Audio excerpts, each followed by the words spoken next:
There is a widespread perception that we're heading towards an inflationary environment.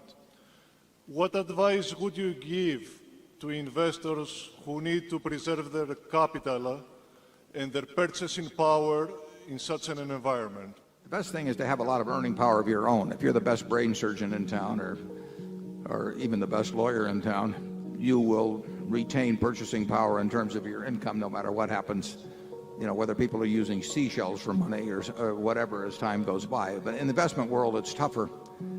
But Charlie and I think the best answer is to own fine businesses that will be able to price in inflationary terms and will not have huge capital investment that is required to handle the larger dollar volume of sales.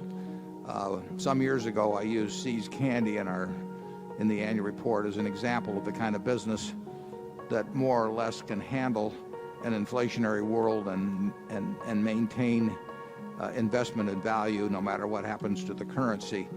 Unfortunately, most businesses will not come out well in real terms during inflation.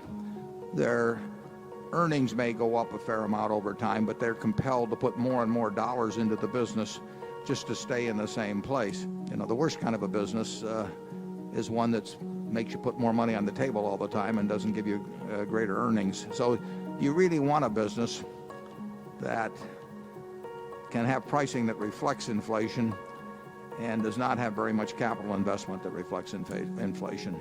But inflation is the enemy of the investor in terms of real returns.